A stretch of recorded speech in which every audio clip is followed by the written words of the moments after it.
Yo, what's going on, guys? It's Russ. In this video, I actually just want to go over a bunch of uniques that stood out to me while playing through the game. There is a ton of uniques in the game now. Pretty much every single side quest you do, you actually get a rare weapon that has some form of red text on it, which is really cool. And a lot of these actually are pretty good and can be compared to some legendary weapons. But really quick, as of recording this, 93% of people that watch our videos are not subscribed. So if you enjoy and keep coming back, consider subscribing and dropping a like. It really helps me out and our community grow by getting these videos out there for everyone to see. I truly appreciate it. But all right, starting off with our first weapon, we have the Heckwaiter of the Hurricane, and it says Rip and Tear. So what this is, it's a Dahlia SG, and it's going to shoot out a lot of projectiles.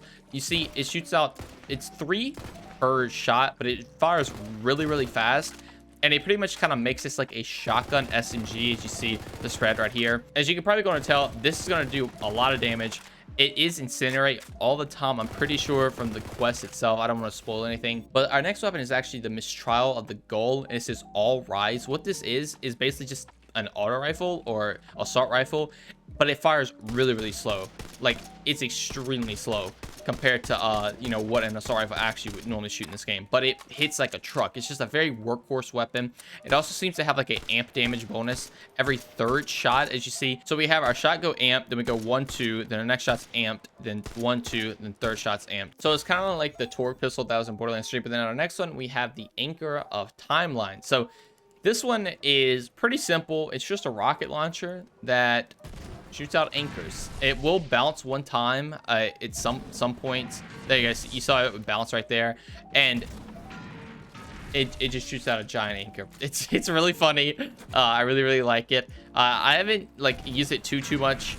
Like, it doesn't seem to be crazy, but I don't know. This thing could potentially be amazing. It's just funny. It shoots anchors out. But then our next one is Negotiator of Ardor. I'm pretty sure I pronounced that right. I might have butchered it. But this one is really cool because if you remember Borderlands 3, you had rockets you could shoot and then track it, you know, with your mouse or controller. This has the little same red laser, and you probably have already guessed it. You can actually control your shotgun rockets. Very cool. This also does have sticky mode, so you control sticky bombs if you want to, and you can do some crazy things with it. The damage on it didn't seem too crazy when I used it, but it is a Torgue shotgun, so the damage on it's like pretty good as is. But it's really cool. You can literally just have some fun with it. As you see, there's some enemies over here. I can shoot it up and then start tracking it down. And if it reaches it, okay, it is a shotgun, so it's not gonna reach that far. But as you can see the demonstration, it will actually reach them, which is really cool. Now, also have a ring right here where critical hits increases non-critical damage by 2% for a short duration. It can stack to 5 times. So basically, you get critical hits. You're basically gonna have 10% bonus damage that are non-critical hits the entire time, which is cool because it can stack up to 5 times. And they do seem to roll with critical hit damage on them too, which is really cool. Also, there's another ring where you get 15% bonus melee damage rotating between elements. So with some of the other weapons paired in the game, if you remember that I actually made a short on, but that was this weapon right here. So basically, melee attacks apply a random elemental damage. This is obviously going to pair really well with that because now your ring's also doing it. You could have 2 different elemental effects applying at the same time. Very cool. Then we also have some wards. So this was pretty interesting. So we have Dusa's Vestige. I think, again, I said that right, but Stone Cold Stunner. This basically makes it so dark magic damage is going to be dealt if somebody melees you. If the shield breaks, you do a poison nova, and then on top of that, you have a amp shot, so you can go in and get your shield down.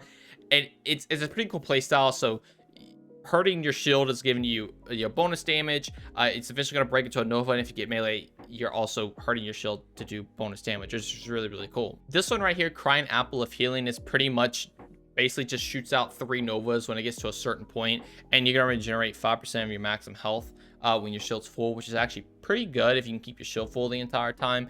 And then we have High Tolerance of Adaptation, so you get 15% elemental damage resistance, which is actually nice. And then you also get 8% maximum health and 70% damage resistance on the last damage type you receive for 3 seconds. So you essentially are going to always have just a base elemental damage resistance, but on top of that, you get that 17% damage resistance for whatever you know, damage type that hits you for 3 seconds, which is also really cool. But then it also says juicy nebulous fruits with a hint of darkness tied all together. And then I forgot to read this one, but this one says ogres like crying apples. Now, finally, some other interesting ones are some spells. As you see, we have the Hellfire right here. So from the heavens, if we can take a look at what it does, it's actually going to bring meteors down between incendiary and dark matter. just rain meteors down. It's really, really cool. And then we also have frosting greatest spell ever, so this is just tribute. So we take a look at this one. You're gonna snap, and then it basically blows up 3 times instead of just doing 1 snap, which is actually pretty cool. You're just getting 3 forms of damage right there, which is very, very nice. So that's just some unique weapons that are all blues that are actually very interesting. Like, some of them are like legendary level quality, I feel like. Very excited to see all the other weapons that we can get, how they hold up in specific builds and stuff, because I think they actually are going to be pretty good. And I've also seen that you can actually buy quest rewards and like uniques like this in vending machines a couple times playing through the game, so that's also a good thing to note. But anyway, that's what it all for me. Thank you all so much for watching, and I'll see you in the next one. Peace.